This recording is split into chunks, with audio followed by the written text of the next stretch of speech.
All right, quick question. How do you entertain 1 million people without Wi-Fi, without electricity, without screens, without microphones? Because the Romans did it, and not just once. They did it for centuries. And honestly, some of their events would make our Super Bowl look cute. Imagine this. You're living in ancient Rome. No Netflix, no Spotify, no TikTok, no group chats. Sunset hits, and your only notification is a town crier yelling in the street. So, what do you do for fun? Well, if you're Roman, you build the most insane entertainment machine the world had ever seen. Let's start with the big one, the Colosseum. Over 50,000 people packed into one arena. No speakers, no LED screens, no jumbotrons, just stone, sweat, and chaos. And somehow, every single person could see what was happening. The Colosseum wasn't just a stadium. It was engineered like a masterpiece. Tiered seating, perfect sight lines, underground tunnels called the hypogeum, where gladiators and wild animals waited in darkness before rising dramatically into the arena. You know that dramatic WWE entrance music moment? The Romans had that, except instead of pyrotechnics, it was a lion, or a man with a trident about to fight someone built like a tank. Gladiator games weren't random street fights. They were organized, sponsored, advertised. Posters went up around the city. Politicians funded them to win public favor. Yes, Roman entertainment was political. Vote for me, I'll give you better blood. That's not even a joke. Gladiators trained in schools called ludi. They had fan followings. Graffiti about them has been found in places like Pompeii. Women wrote love notes about their favorite fighters. Some gladiators were basically ancient influencers. And the crowd? The crowd was involved. They cheered, booed, waved cloths, shouted opinions. Sometimes they influenced whether a defeated fighter lived or died. Imagine 50,000 people voting in real time with pure noise. That's engagement. But here's where it gets even crazier. The Colosseum wasn't the only show in town. There was the Circus Maximus. And when I say circus, don't picture clowns. Picture a racetrack so massive it could hold over 150,000 spectators. Chariot racing was Rome's Formula One. 4-horse teams, tight turns, dust flying everywhere. Crashes so brutal they had a name for it, the naufragium.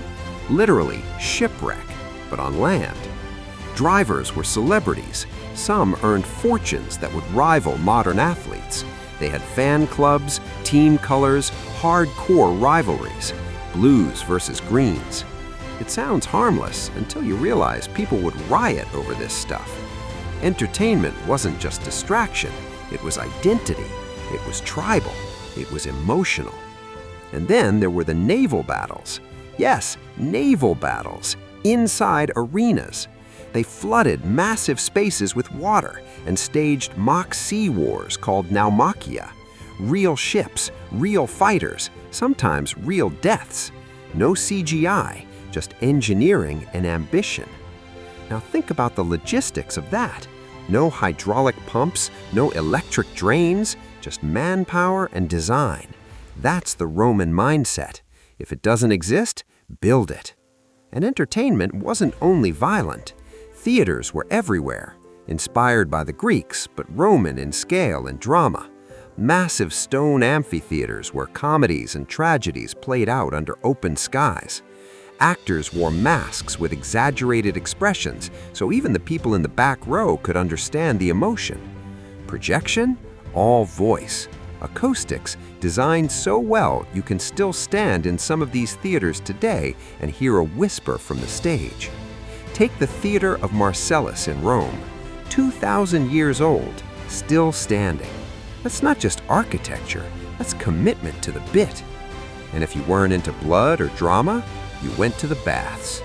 Roman baths weren't just about hygiene, they were social clubs, business meetings, gossip sessions, workout spaces, heated pools, cold plunges, libraries, gardens, all in one complex.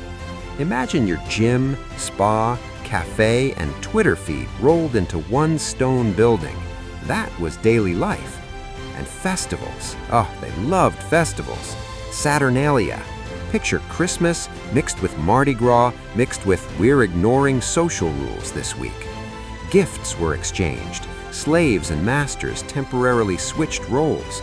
Gambling was allowed. Streets filled with music and chaos. It was structured chaos, planned madness. And don't underestimate the power of storytelling. Romans loved spectacle because it reinforced their worldview. When a gladiator won, it symbolized discipline and strength. When criminals were executed publicly, it reinforced order and consequence. When generals celebrated triumphs, massive victory parades through the streets, it was propaganda disguised as celebration. Elephants marched, gold glittered, prisoners were displayed, crowds roared. It wasn't just a parade, it was a live-action movie with the entire city as the audience. And here's the genius part. Rome understood something we still haven't mastered. Attention is power. Give people spectacle, and you control the narrative. There's a famous phrase tied to Roman politics, bread and circuses. Keep the population fed, keep them entertained, and they won't question too much. Sound familiar? Mass entertainment wasn't random, it was strategic. It unified a massive empire of different cultures and languages. You might not agree on politics, but you agree on the chariot race. You might not know the emperor personally, but you know he paid for today's games. That connection mattered. Now here's something that blows my mind. All of this functioned without electricity. No microphones, yet 50,000 people heard announcements. No digital tickets, yet crowds were organized by social class, with senators seated closest to the action. No social media, yet news of events spread across the empire. Stone, sound, human systems, that was the tech. Architecture was their amplifier, crowds were their algorithm, emotion was their battery. And maybe that's why Roman entertainment felt so intense. It wasn't passive. You didn't scroll it. You stood in it. You smelled it. You felt the vibration of the crowd under your feet. If the chariot crashed, you saw the dust in your eyes. If the gladiator fell, you heard the silence before the roar. It was communal adrenaline. And here's the twist. For all our technology, we're still chasing that same feeling. Packed stadiums, concerts, fight nights. We still crave live spectacle. Because deep down, we're not that different from them. We just replaced stone with steel, torches with LEDs, messengers with push notifications. But the psychology? Identical. Romans entertained millions without technology because they understood people. We want drama. We want heroes. We want rivalry. We want stories where something real is at stake. And they gave it to them bigger, louder, and more unapologetically than anyone before them. So next time you're at a live event, or even watching one on a screen, just remember, 2,000 years ago, someone was sitting in the Colosseum, gripping a stone seat, heart pounding, screaming for their favorite fighter, without a single pixel in sight. And somehow, it might have even felt more real. If you enjoyed this, stick around, because ancient Rome doesn't just have better drama than Netflix, it basically invented it.